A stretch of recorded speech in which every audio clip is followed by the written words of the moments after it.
This is easy for me to say now, but we basically decided after one of our last one or two fundraising rounds that we're not going to go past one call without saying, hey, if you're like, we're now in 15 cities. If you're not in one of our cities, investor, let's not spend a lot more time together until you actually let's meet at a club. We'll meet you anywhere. We're in 15 cities, but you got to get to a club. Otherwise you're not going to fully understand this. And again, that's a perspective that's easy to say and hard to actually execute, but that's truly actually how we feel. Welcome to NC Tweener Talks, powered by NC Idea, a weekly podcast by builders for builders, where we explore the startup journey from the idea to the exit and all the lessons in between, with an exclusive focus on founders from North Carolina. Now, here's your host, serial founder and general partner of the NC Tweener Fund, Scott Wingo. First, a huge thank you to our platinum sponsor. NC Idea Foundation strengthens the economy of North Carolina through a strategic combination of grants and programs, deployed directly and through a network of partners in furtherance of their vision to help people achieve their entrepreneurial potential. First, a huge thank you to our gold sponsors. Today, we are featuring EisnerAmper. Whether you're planning international expansion, M&A, or IPO, EisnerAmper offers stage-specific solutions to help you reach your next milestone. Our dedicated technology practice delivers hands-on outsourcing, accounting, tax, and advisory support. We'd also like to recognize our silver sponsors. Today, we are featuring Bank of America. B of A's transformative tech group helps tech companies scale fast with hands-on support, world-class resources, and an extensive network. Thank you again to all of our sponsors for supporting the North Carolina Tweener Talks and the entire Tweener community. It takes an ecosystem to build a thriving community, and sponsors like these are invaluable. Welcome to this episode of North Carolina Tweener Talks. My guest today is Michael Tovani. He's the CEO and co-founder of Switchyards, your neighborhood work club. Michael joins us from Atlanta, which is highly controversial for a North Carolina-focused podcast. But wait, there is a reason. And we were able to get him on the show to tell us about his entrepreneurial journey, the founding story of Switchyards, and much more. Michael is building at the toughest corner in startup land. He's at the intersection of consumer, which is very hard, and atoms, something with a physical element to it. Consumer alone is hard, but then you add in the physical or atom element, and it is really tough. His singular focus and visions for Switchyards are really amazing, and I am excited that we're getting a Switchyards in our neighborhood of Raleigh, so that's going to be awesome. I encourage everyone to check it out. Michael's going to explain to us in his own words how he came up with the idea, why it's amazing, why it's not co-working, and much, much more. Also, how do you raise money when you're doing something in the hardest corner of startup land? We'll cover all this and more. I hope you enjoy this conversation with Michael Tovani, CEO and co-founder of Switchyards. Welcome to North Carolina Tweener Talks. Today, this is controversial, but I'm joined by someone from Atlanta, first on the show. It's Michael Tovani. He is CEO and co-founder of Switchyards. Michael, welcome. Thanks for having me, Scott. Appreciate it. Yeah, so we used to be Triangle, and we would only talk to people in the Triangle. Then we went crazy and expanded all of North Carolina. Now you're expanding our range to the Southeast. We actually have had some VCs on that had data about North Carolina, so it's not the first. But I'm a huge fan of the Atlanta ecosystem. Go back. I know Dave down there, all the Daves. So you and I have a similar Dave. Is the other Dave an investor or involved? No, he touches everything in Atlanta. Okay. Yep. Yes. Just one Dave, I guess. You only got one of the Daves. Well, that's good. It's hard to get a matched pair of those guys. That's right. In one room, I'm sure. But let's back up, and I would love to hear a little bit about your background, and then we have some exciting news that is why we're on together that is relevant here locally in the Triangle and North Carolina. But before we get to that, tell us about your entrepreneurial journey. We're all about founder stories here, and I'd love to hear your founder stories. Yeah. So I grew up in Atlanta, which most people are from somewhere else that live in Atlanta. And so I actually was born and raised in Atlanta, and went to University of Georgia undergrad, and also went to a lot of people are surprised knowing me and what I'm into, that I went to law school, but went to law school after college, after undergrad, kind of figuring out what I wanted to do when I grew up.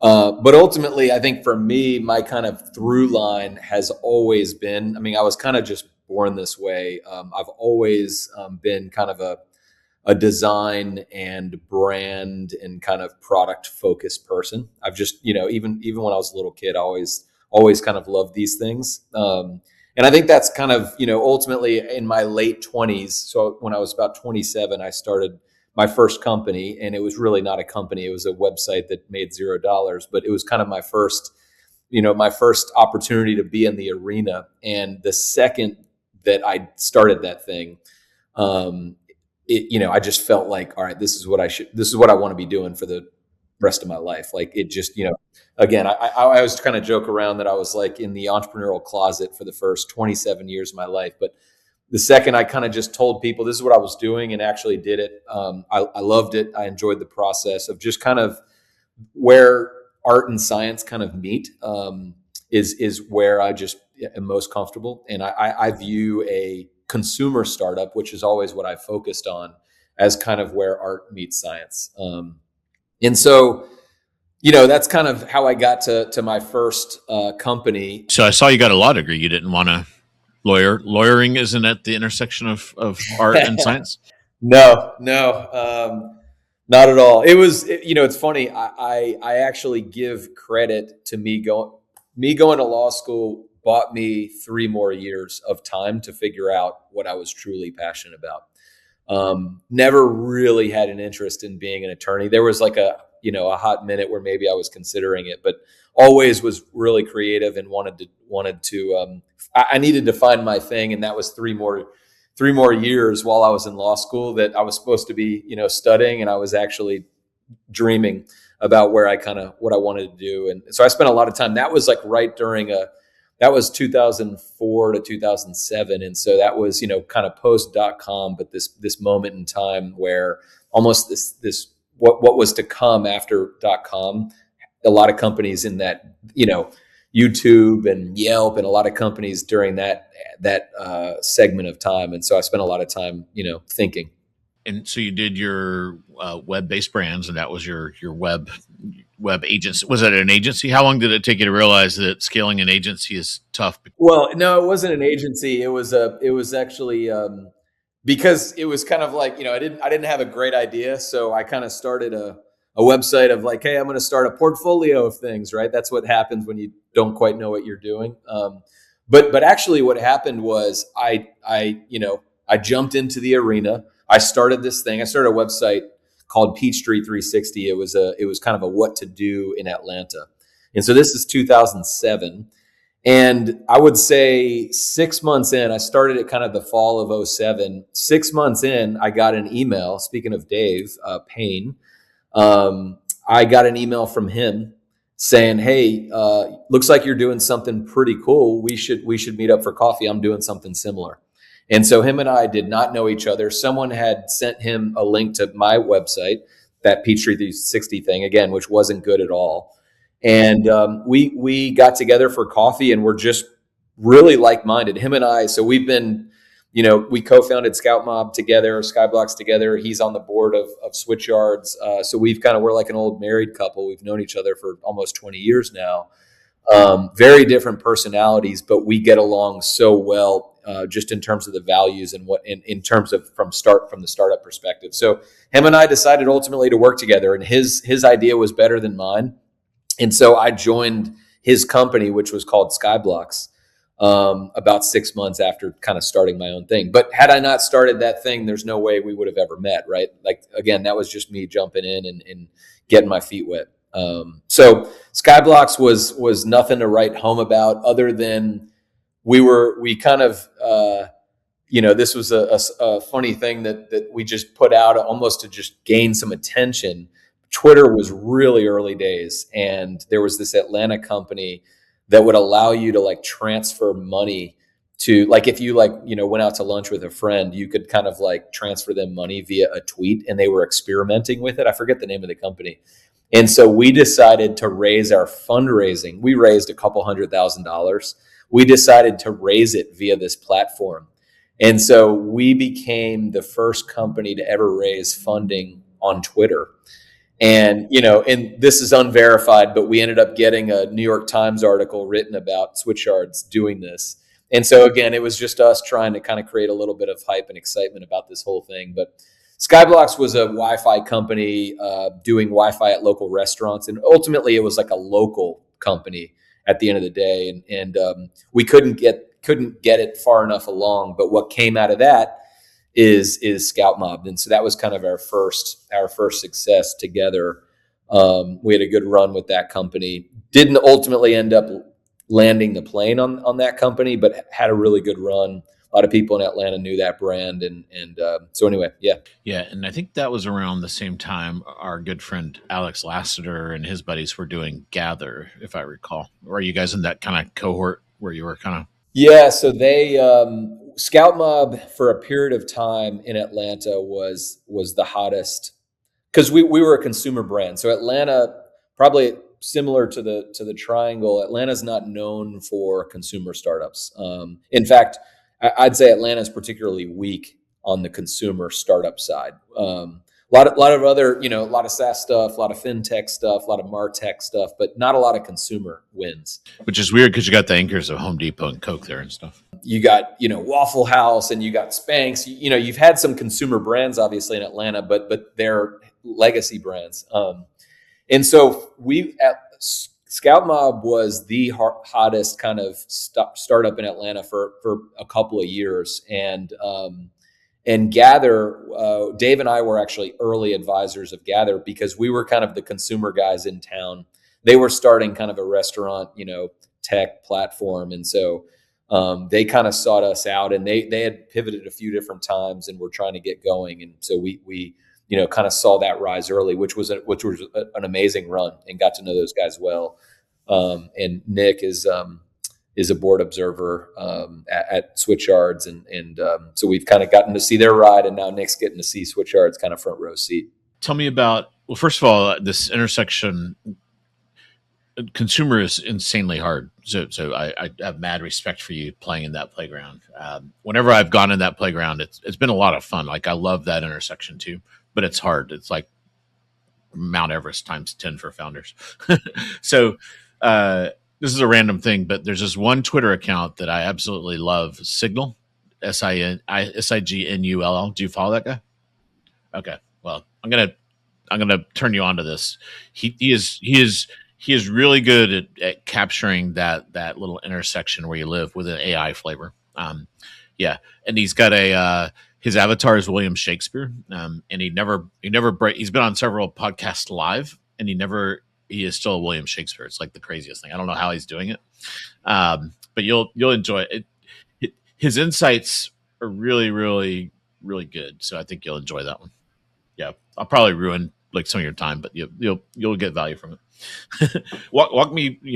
What led you to start Switchyards, and maybe let's tell folks what it is first, and then we can kind of back into. I'd love to hear the progression too, because it's always interesting to hear how these things change a bit over time. Well, it's funny that you say consumer is hard. So Switchyards is both a consumer business and a physical business, like an Adams business, and so. So, that's maybe the two hardest things. Yeah. Combined. Maybe rocket ships. We'll give rocket ships the W on that one, but you're right up there. Yeah. That's right. In a weird way, though. So first off, I love it. It's all I know is consumer. And so I wouldn't have it any other way.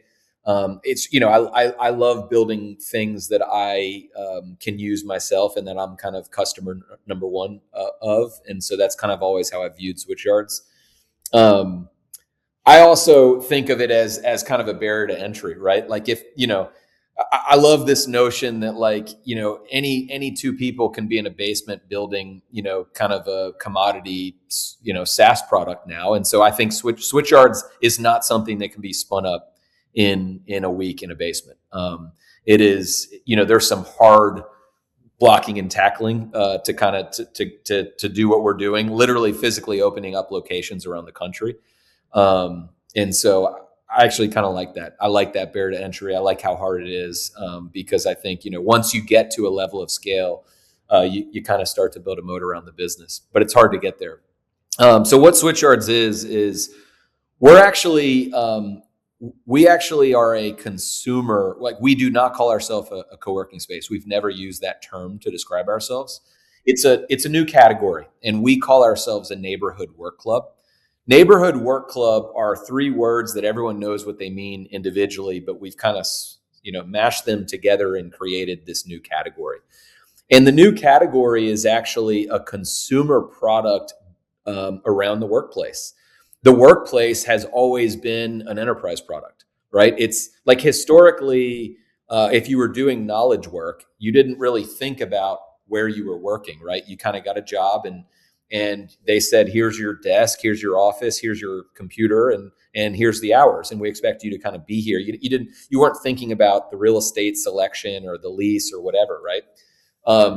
We, had this kind of insight early on that work had totally changed. So this is pre-COVID. We had this insight that the workplace would look more like a consumer product. It would be designed like a consumer product. It'd be priced like a consumer product.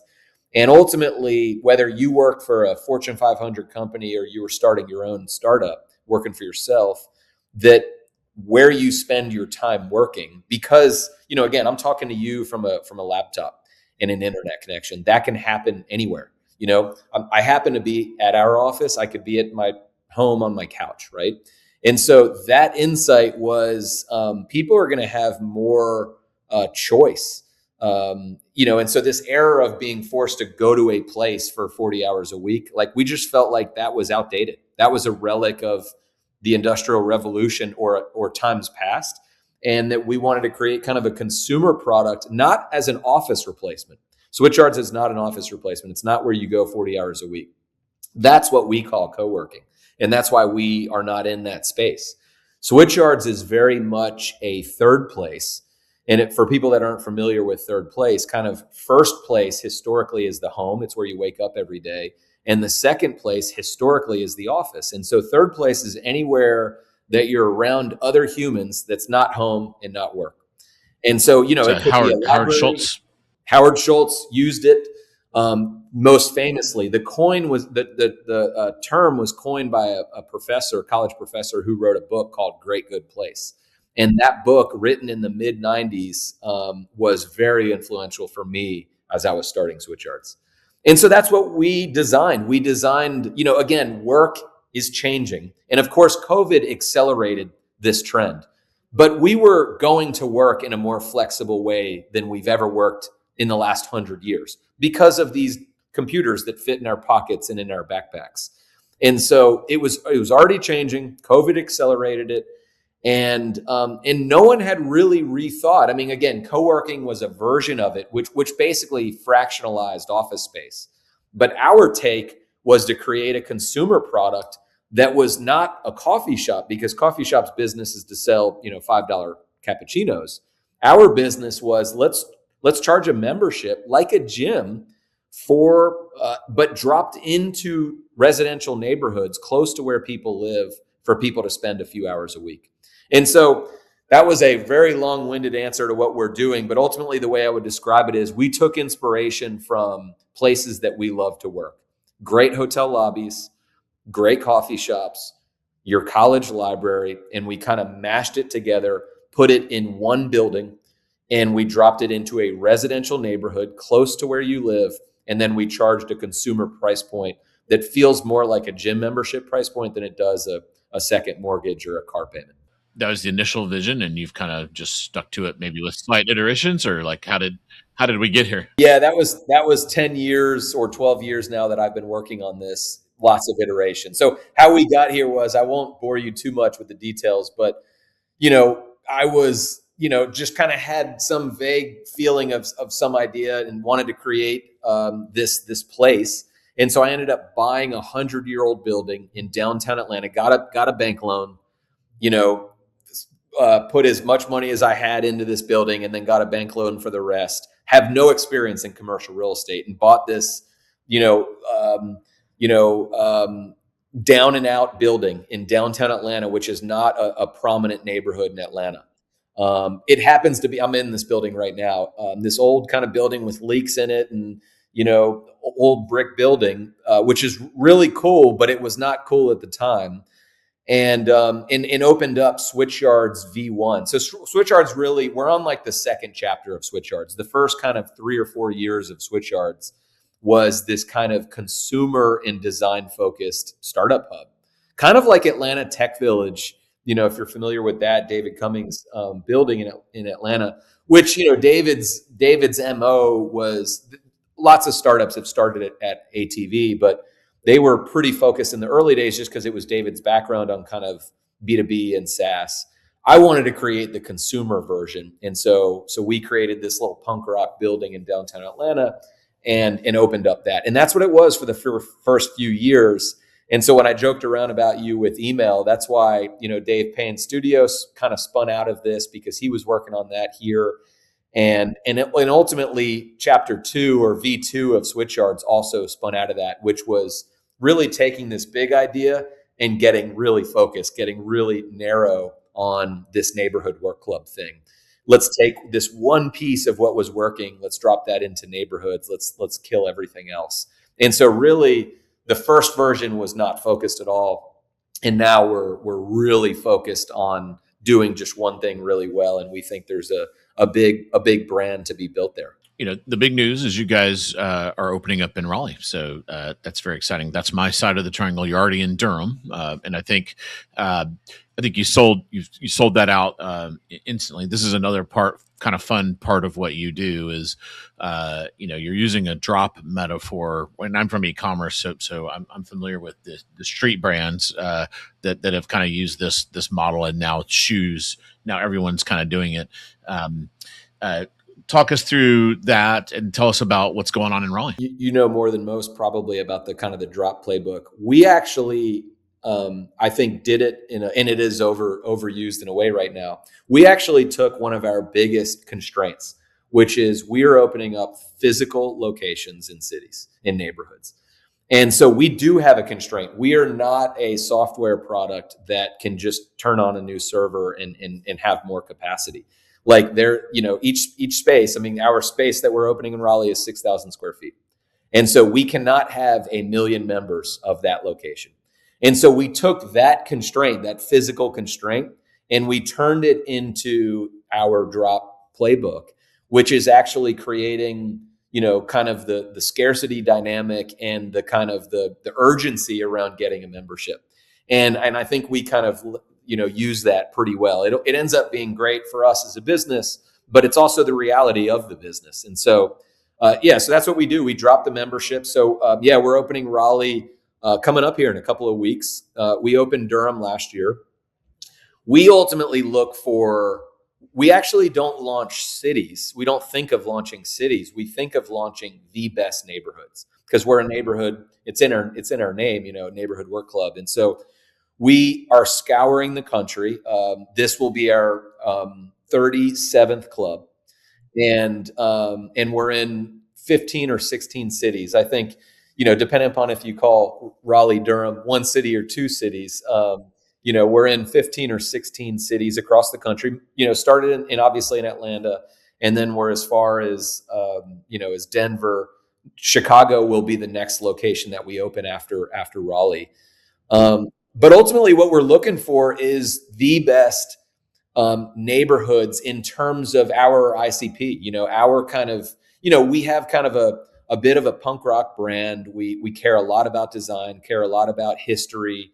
We love to move into interesting buildings. We love neighborhoods that have just a really strong kind of grit to them, a culture to them, a creativity to them, an energy to them, a walkability to them. And we're looking for those around the country. And it's taken us to some really, really fun, cities and neighborhoods. And so that's what we saw here. This building is one of the coolest buildings we're in. It's funny when I sent it to Alex and Nick, but Alex obviously is from Raleigh or lives in Raleigh. He's like, some buildings are just meant to be a Switchyards, and this is one of those. So this was like the former North Carolina school book depository. It still has this mural on the side of the building. So we love a building like that. I mean, that the story tells itself. And we, obviously it's been renovated before us. There was a co-working space in there, in fact, a few years ago, but we'll keep it as gritty and as raw and as we keep as much of the old as possible. But anyway, that's what we found there. This beautiful building in an awesome neighborhood. And we were already in Durham. And so this was, this kind of made sense to kind of double down in the region. You mentioned a consumer price point. Can you share what the price point is? Yeah. So Switchyards, if you join Switchyards on an annual plan, it's $100 a month. If you pay month to month, if you want the flexibility, it's $129 a month. So that's kind of the gym like price point. And again, the way people use it is, hey, like I need this thing as a utility in my life. I didn't realize how much I needed this thing to get out of the house, to mix it up, to go in between dropping kids off at practices, to get away from, the leaf blower in my yard, just to be around people. I mean, really, at the end of the day, we are social creatures. And just being around people. It's funny, when I go to Switchyards, I actually prefer not to talk to anyone, but I love being around people. And so it's, that's this weird dynamic. And I think I'm actually like most in that, because we hear this so much from our members, that's what they like. They just liked the energy of kind of mixing it up, of being around people, but not necessarily. And again, some are social, some are like, they're just naturally kind of extroverts and wanting to talk to others, but most are kind of doing their own thing, but being around others. And so this kind of, $100 price point allows you to kind of, and Switchyards is open 24/7. So you can go to, of course, and you have access to all of the clubs. So, of course, if you're in Raleigh, you can go to Durham, you can go to Atlanta, you can go to Denver. And so that's kind of a surprisingly magical part about this experience. I got a note from a buddy the other day. He was in Austin on a work trip, and he said, just having this like room that I had access to that felt so familiar, because I go to the one in Atlanta and now I happen to be in Austin, was this like surprisingly really cool, underrated part of the whole experience. And so I think people are using it to kind of mix it up a little bit, because again, work's just so much different now, like how work gets done, how people are using it. And so, we're hoping to do many more neighborhoods in kind of the, in the triangle. So these aren't the last two that we'll do. And because we're doing this, just you and I, and you're in your offices there, paint a picture with the words. So everyone's familiar with WeWork, and I know you're not co-working, but that one's kind of like more. There's like usually a little communal area, a kitchen, and then lots of suites and offices and stuff. What's the style that you guys have? So I think Switchyards is probably most analogous to a great hotel lobby.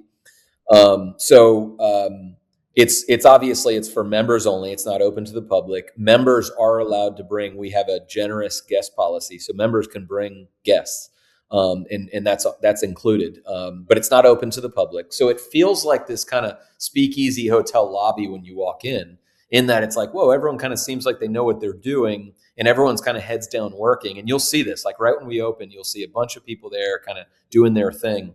Of course, there's music on. It's not, so we kind of have two distinct parts of Switchyards. We kind of have a buzzier, almost like a cafe part of Switchyards, where people are talking, music's on, coffee machines grinding beans, and you're free to kind of talk, have conversations, etc.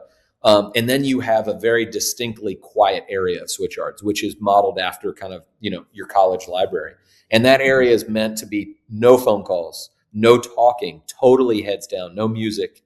And so that is like, I got 4 hours, I got 2 hours, and I'm cranking on like 4 hours of work. Like I have to get a deck out this afternoon.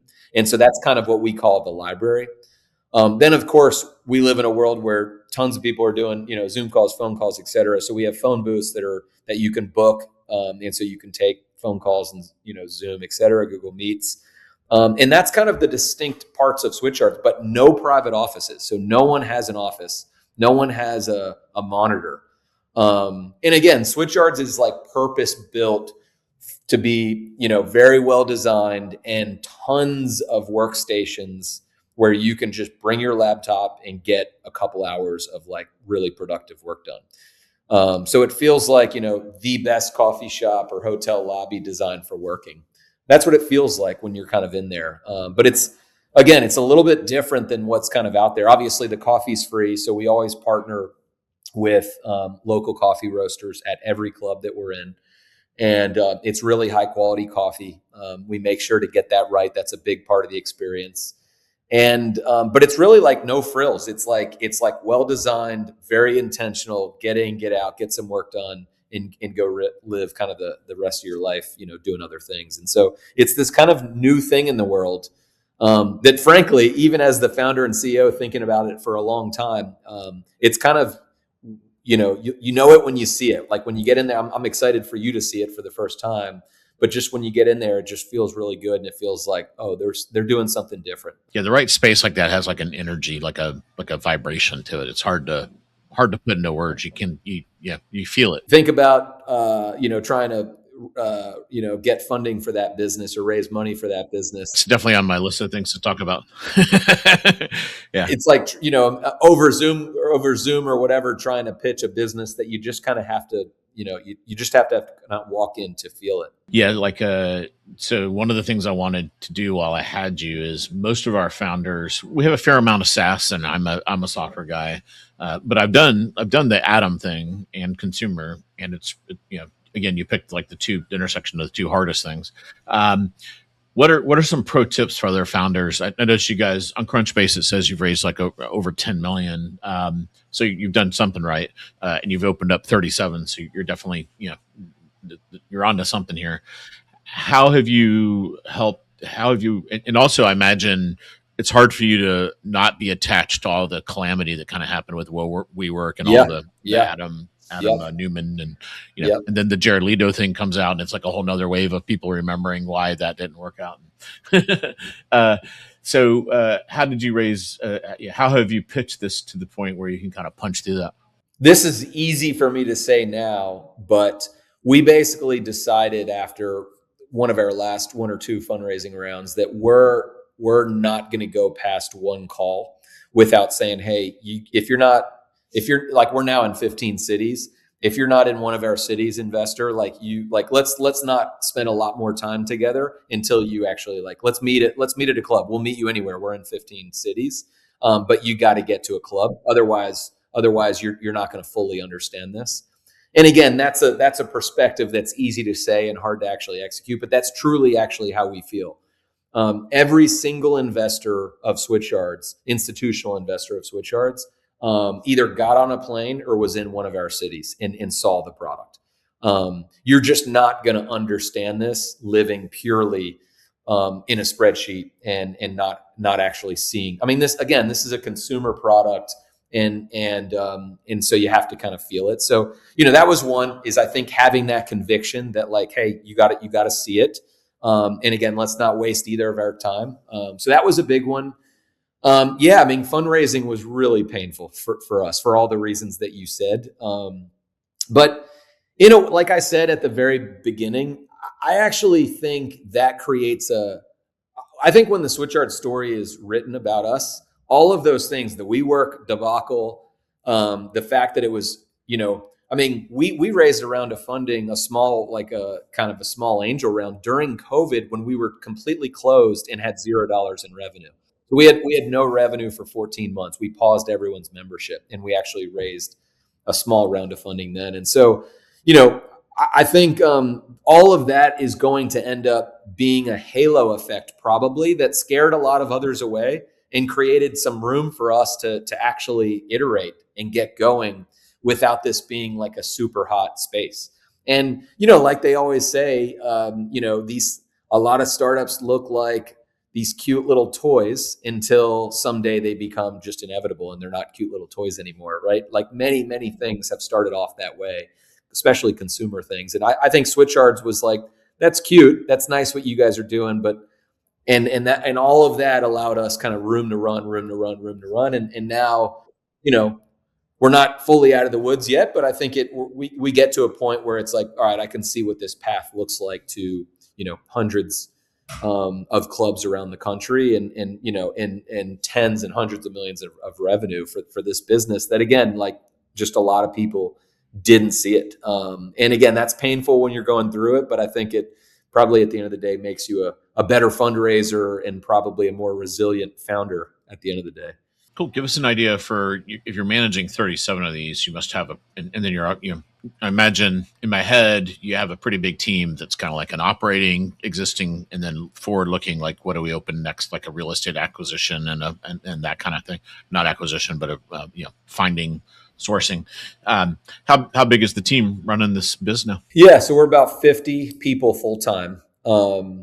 We're this really interesting team in that the half of our team roughly looks like any tech startup, like from a customer, and that's like our front end customer acquisition brand side of the team. Like, we're acquiring members of Switchyards the way any tech company would, and so that's half of it.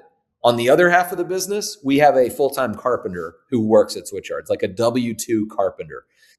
We have W-2, full-time former movie set. So Atlanta was a big hub. Georgia was a big hub for kind of movie sets. It's dying off a little bit, movie production and all that. We have a few former kind of prop movie set designers who are full-time employees at Switchyards who are building out our spaces. So that's the other side of our house. So that contrast is really interesting. But yeah, I mean, ultimately we kind of have I guess 3 teams of Switchyards. One kind of third is finding the real estate in these, finding these great buildings, these great neighborhoods, and then opening the locations. And so that team and we're opening them again around the country. And then another third is kind of operating the clubs, right? So you have to bring it every single day. It's not set it and forget it. It's not make sure the website's live. It is physical clubs around the country that are open 24/7.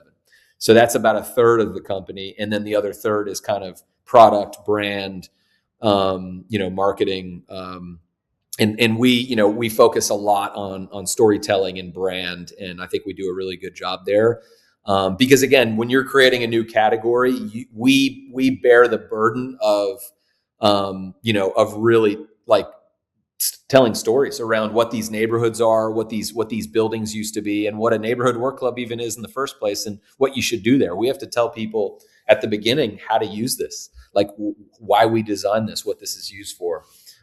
So we just actually published a video today, actually, that is starting to tell a lot more of the story of what's going on in the world in terms of the world is a noisy place. Pings and vibrations and messages and Slack and notifications, and it is a noisy place. And ultimately, Switchyards is really a place that could have existed, and it did exist hundreds of years ago. A physical place where people got together with others. How we acquire members is different than it did 100 years ago, but the physical product could have existed 100 years ago. And in some ways, I think people are nostalgic for just this physical place that creates some ritual of it's funny, we hear this all the time, like just the act of putting on some clothes and going somewhere that is intentionally designed for focus and work actually creates like a more productive couple hours. Even though you could have done that at home or somewhere else, but it was that intention and the ritual behind that, hey, every Wednesday, that's what I do. And so, again, it's kind of a nostalgic thing, but that's kind of how we think about how the team is set up. In this Substack, we'll have more information about how to sign up, and wish you nothing but the luck. And if you're up here in the Triangle, let me know. I'm actually gonna be in Atlanta next week. Maybe we could grab a coffee or something. I'm sure you're busy, but I don't want to take more of your time. I'd love that. And I'll be there. I'll be there for the grand opening. Oh, nice. Okay, cool. Yeah. And I think that's next week. Do you know the day? So we do this like sneak peek where we do basically tours before we open on May 12th and 13th, which is Tuesday and Wednesday. And then on the 13th, we have a party. So I'll be up there on the 13th. And then on May 14th is when we drop the membership. So that's the can't miss moment right there. All right. I'll be in town, so let's connect, and would love to meet you IRL and see the club. Excited to have you guys here, and look forward to continuing to support your growth here as much as we can. We're fired up. One last little nugget. You have time for a little nugget? Nugget us, yeah. We have a little mascot because we're like, why can't we create a mascot? Sports teams have mascots. Why can't we have a mascot? So during COVID, I guess when we were bored and didn't have a ton to do, when we weren't open, we created a little mascot who's basically a little neighborhood mutt, this little dog who's wearing like high top basketball shoes. And we decided to name him Petey, named after Pistol Pete, because Pistol Pete at one point played for the Atlanta Hawks. That was actually his first pro team. Pistol Pete went to high school a mile from his junior and senior year. He went to high school at Broughton High School, 1 mile from where this club is. And so this little neighborhood mutt named Petey is going to be about a mile, and we love history, and like Pistol Pete is just such an iconic name and brand. And so anyway, I didn't actually realize that he went to high school there until recently for those couple of years, because his dad was like a coach at NC State. So anyway, that's the little nugget on our mascot Petey. You'll see him in the footer of our website, and we use him in fun little places. But his name's Petey, named after Pistol Pete. And going back close to where Pistol Pete went to high school. Yeah, over at Broughton. Cool. It's funny. Yep. All comes together. Cool. Thanks, Michael. Excited to have you opening up neighborhood number 2 in the Triangle. Hopefully we'll have just like more than Atlanta at some point. We'll try to keep up with you guys. And then congrats on the startup, and thanks for sharing some of the stories. Thank you. Thanks, Scott. Appreciate it. NC Tweener Talks is hosted by Scott Wingo, presented and produced by NC Tweener Fund, which is powered by NC Idea, with creative assets and design support from our friends at Walk West.